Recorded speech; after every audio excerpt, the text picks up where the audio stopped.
ఈరోజు సింపుల్గా బీరకాయ కూరని ఎలా తయారు చేసుకోవాలో చూద్దాం. బీరకాయలని ఇలా పొట్టు తీసేసుకొని ఒక బౌల్ తీసుకున్నాను. అలాగే ఉల్లిపాయలు కూడా కొంచెం నేను పెద్ద సైజు కట్ చేసుకున్నాను. ఒక 2 ఉల్లిపాయలు తీసుకున్నాను. ముందుగా ఒక 3 టేబుల్ స్పూన్స్ నేను ఆయిల్ తీసుకుంటున్నాను. కొంచెం ఆయిల్ ఒక స్పూన్ ఎక్కువ పడుతుందండి. అప్పుడప్పుడు టేస్టీగా తినాలి అనుకున్నప్పుడు తప్పదు. అది కూడా ఒక స్పూన్ ఎక్స్ట్రా వాడుతున్నాము. ఆయిల్ వేడైపోయింది. దీనిలో పోపు గింజలు ఏం అవసరం లేదండి. ఉల్లిపాయలు వేస్తున్నాను.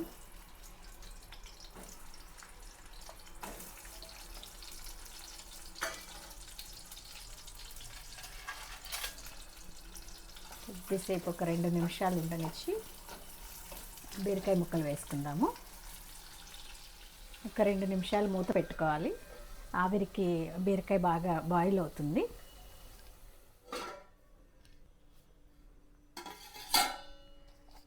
కొద్దిగా ఉప్పు వేస్తున్నానండి, తొందరగా మగ్గిపోతుంది.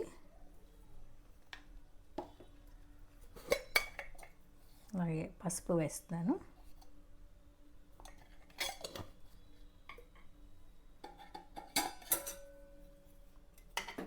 మొత్తం అంతా తిప్పేసుకొని మూత పెట్టుకోవాలి.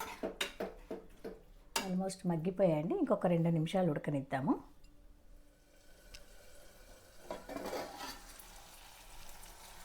ముక్కలు బాగా మగ్గిపోయాయి. నేను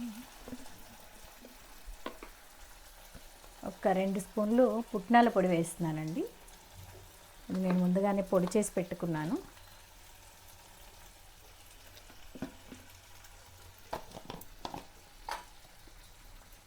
ఒక స్పూన్ కారం వేస్తున్నాను. దీనికి కారం తక్కువగా పడుతుంది.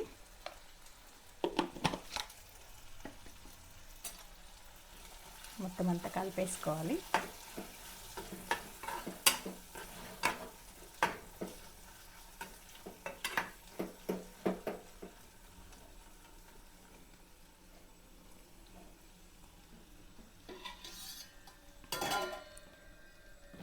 ఒక నిమిషం స్టవ్ మీద నుంచి దింపేద్దాము.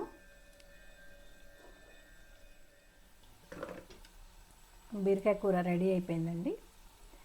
పుట్నాల పొడి చేసేటప్పుడు కొద్దిగా కారం ఉంటుంది కాబట్టి నేను కొంచెమే వేసుకున్నాను, సరిపోతుంది. పుట్నాల పొడి కూడా ఎలా చేసుకోవాలో ఇంకో వీడియోలో చేసి చూపిస్తాను. సో కర్రీ రెడీ అయిపోయిందండి. నేను స్టవ్ ఆఫ్ చేస్తున్నాను.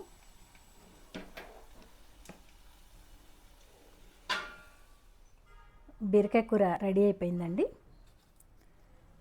ఇది చపాతీకి రైస్కి చాలా బాగుంటుందండి. మేము ఎక్కువగా చపాతీలో ఉపయోగిస్తాము. చాలా టేస్టీగా ఉంటుంది. మీరు కూడా ఒకసారి ట్రై చేయండి. మీకు ఈ వీడియో నచ్చినట్లయితే సబ్స్క్రైబ్ చేయండి, షేర్ చేయండి, లైక్ చేయండి. Thanks for watching. Thank you.